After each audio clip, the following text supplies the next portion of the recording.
I'm Marina, I'm from Moscow and I'm a fashion designer and also art director. My project is about expectations, stereotypes and this huge part in our subconsciousness where we're all like little boys, girls, and we're like trying to search our own personality and identity. With farms and print, I want to show this huge influence of our childhood and stereotypes on the person and roles in society that have huge influence on us.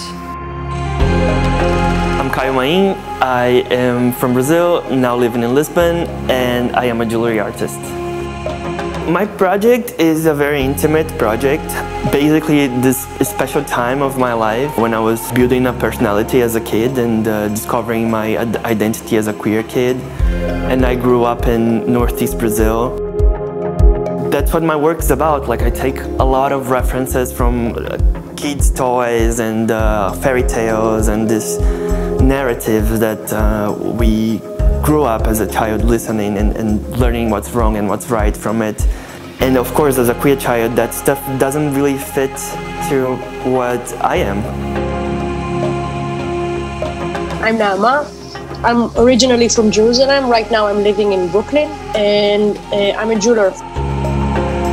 Basically make a project that is about like observing, collecting and then creating something. I'm looking at spaces, I'm photographing the city and I'm collecting material, shapes. Especially I look at arrangements and compositions. Basically I would call it in a wider way. I'm connecting landscapes from different places and by that I'm creating alternative landscapes. So I'm in Pforzheim during a residency scholarship. We'll be here for 3 months. We're all from other countries, so it was kind of challenging. Because of COVID and because of how the world is right now, I couldn't travel. That's for our loss, really. I would love to get to meet her and know her work in person.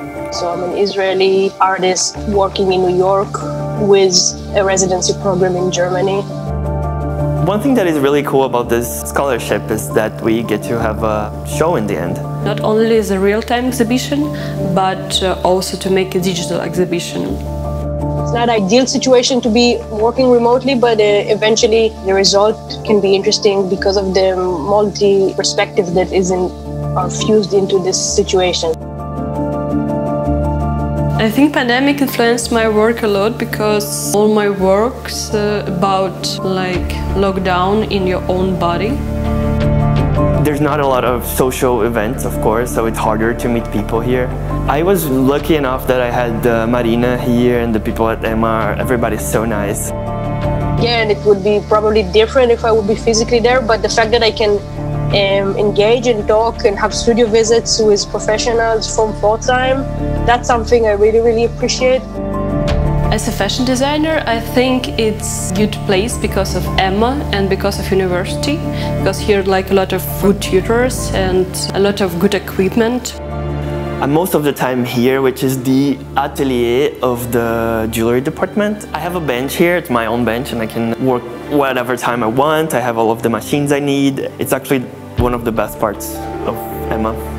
It's a real residence where you can work all day and all night and have like a lot of equipment and super support from the team.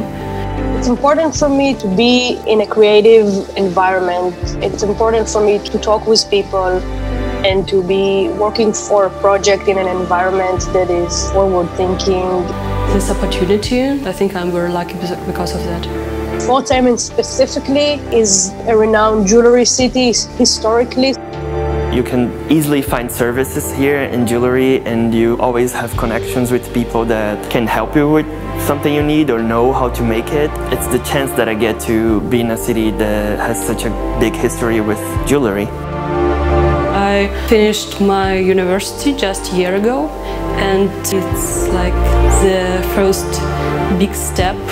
It's a good step forward to establish my own practice as an artist, as a designer.